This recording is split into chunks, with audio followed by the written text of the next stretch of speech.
Assalamualaikum warahmatullahi wabarakatuh. Pada pembahasan tentang pengantar sistem informasi, kita sudah mengetahui tentang peranan sistem informasi. Kali ini kita akan membahas tentang klasifikasi sistem informasi dalam mendukung peranan sistem informasi tersebut.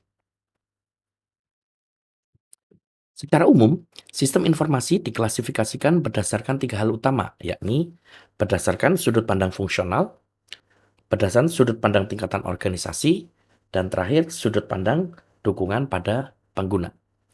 Mari kita bahas satu persatu klasifikasi sistem informasi tersebut. Yang pertama kita lihat berdasarkan sudut pandang fungsional.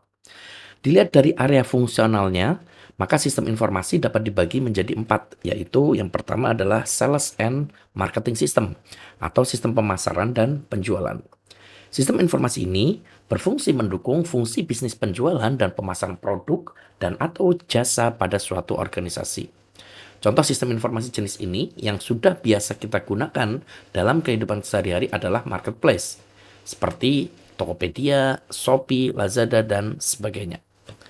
Yang kedua adalah human resource system atau sistem kepegawaian. Sistem informasi jenis ini mendukung fungsi bisnis dalam pengelolaan sumber daya manusia atau human resources. Umumnya, sistem informasi jenis ini mendukung pengelolaan pegawai mulai dari perekrutan, penyimpanan data pegawai, presensi dan cuti, penggajian, pengembangan pegawai, serta penilaian kinerja pegawai. Yang ketiga adalah manufacturing and production system atau sistem manufacture dan produksi. Sistem informasi ini mendukung fungsi bisnis pengelolaan bahan baku hingga produksi barang dan atau jasa. Beberapa fungsi umum yang didukung sistem informasi jenis ini adalah pengelolaan persediaan atau inventory management, perencanaan dan pengendalian produksi, pengendalian kualitas, penentuan dan perawatan fasilitas produksi, dan penentuan harga pokok produksi. Jenis yang keempat terakhir adalah finance and accounting system atau sistem keuangan dan akuntansi. Sebagaimana namanya, sistem ini mendukung organisasi dalam mengelola keuangan dan akuntansinya. Oke, selanjutnya kita lihat berdasarkan perspektif tingkatan organisasi, maka sistem informasi dibagi menjadi tiga tingkatan.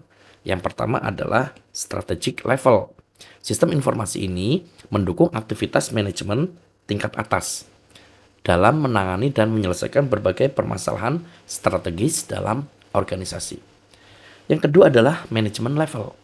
Sistem informasi ini pada umumnya digunakan oleh manajemen tingkat menengah ya dalam aktivitas pengawasan, pengendalian, pengambilan keputusan dan administratif. Dan yang ketiga adalah operasional level. Pada sistem ini ya yang digunakan oleh manajer operasional dan aktivitasnya digunakan untuk mendukung berbagai aktivitas dan transaksi dasar, misalnya surat menyurat, pemesanan, pencatatan kepegawaian, dan sebagainya. Berikutnya kita lihat di kategori dukungan pada pengguna. Berdasarkan perspektif ini, maka sistem informasi dibagi menjadi tiga jenis. Yang pertama adalah Transaction Processing System atau TPS, atau kita sebut sistem pemrosesan transaksi. Sistem ini digunakan untuk mendukung pelanggan atau staf administrasi terkait transaksi rutin. Yang kedua adalah MIS atau Management Information System atau Sistem Informasi Manajemen dan Decision Support System atau DSS. Sistem ini umumnya digunakan oleh manajemen tingkat menengah terkait aktivitas pengelolaan, pengawasan, dan pengambilan keputusan. Umumnya luaran SIM berupa laporan dalam bentuk grafik, sedangkan SPK atau DSS berupa rekomendasi yang mendukung pengambilan keputusan. Yang terakhir adalah Executive Support System, ya Executive Support System atau ISS atau sistem pendukung eksekutif. Sistem ini digunakan oleh pengguna manajemen tingkat atas atau C-level, ya CEO, CTO dan sebagainya, dalam mengambil keputusan untuk membuat taktik maupun strategi pengembangan bisnis. Nah, berikutnya kita akan bahas jenis sistem informasi berdasarkan dukungan pada penggunanya. Yang pertama adalah SPT, ya SPT atau sistem pemrosesan transaksi, ya SPT. Umumnya sistem ini merupakan sistem yang paling awal diterapkan dalam suatu organisasi karena mendukung proses bisnis atau transaksi dasar mereka ya seperti jual beli produk atau jasa. Nah, sistem ini yang pertama tadi, yang kedua, sistem ini digunakan untuk menyimpan dan memproses data transaksi rutin atau operasional, serta terkadang mengendalikan keputusan, ya, yang merupakan bagian dari transaksi. Nah, contoh TPS yang dapat digunakan untuk mengendalikan keputusan adalah sistem pemrosesan transaksi yang sekaligus dapat memvalidasi keabsahan kartu kredit atau mencarikan rute pesawat terbang yang terbaik sesuai dengan kebutuhan pelanggan. Berikutnya kita lihat karakteristik dari SPT ini. Yang pertama adalah jumlah data yang diproses besar. Umumnya karena SPT melakukan pemrosesan terhadap kegiatan operasional rutin, ya, misal jual beli, pemesanan, dan sebagainya. Yang kedua adalah sumber data dan luaran umumnya bersifat internal. Meskipun saat ini juga banyak juga sumber data yang berasal dari eksternal. Sumber data ini digunakan sebagai data master misalnya, misal data produk dan ketersediaannya, data jenis produk dan sebagainya. Yang ketiga, pemrosesan informasi dilakukan secara teratur, ya bisa harian, mingguan, bulanan dan sebagainya. Yang keempat, level kerincian yang tinggi, biasanya pada masukan, meski bisa juga pada luarannya. Misal pada proses penjualan akan dicatat secara detail item apa saja yang dijual, berapa banyak item yang dijual, diskon yang diberikan, dan sebagainya. Berikutnya adalah masukan dan luarannya sifatnya terstruktur. Jadi mengingat data yang diproses cukup stabil, data kemudian akan diformat dalam suatu format standar. Dan kemudian berikutnya adalah kecepatan pemrosesan tinggi karena volume data umumnya juga besar. Dan yang terakhir, komputasinya tidak rumit, hanya menggunakan operasi matematika atau statistik yang sederhana. Nah, berikut contoh SPT yang saya yakin rekan-rekan pernah menggunakannya, terutama saat mendaftar sebagai calon mahasiswa UI. Nah, pada contoh ini kita bisa lihat bahwa cukup banyak field yang harus diisikan, ya. Ada nama, ada jenis kelamin, ada alamat, ya ini field-fieldnya, ya.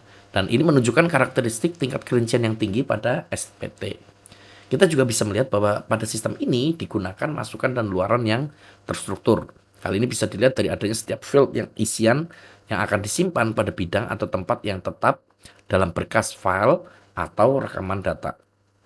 Selain itu, sistem ini juga bisa memproses data yang besar. Sebagai gambaran, rata-rata pendaftar PMB di UI adalah 45.000.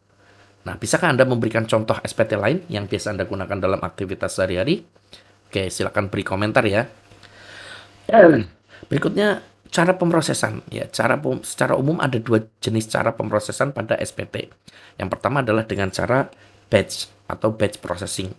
Pada cara yang pertama ini, data transaksi direkam, dikumpulkan dan diurutkan dan diproses secara periodik. Berkas kemudian dimutakhirkan,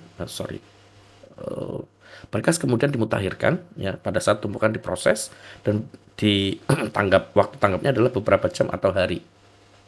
Jadi dengan cara ini ada jeda atau selang waktu antara transaksi hingga diproses untuk disimpan pada basis datanya.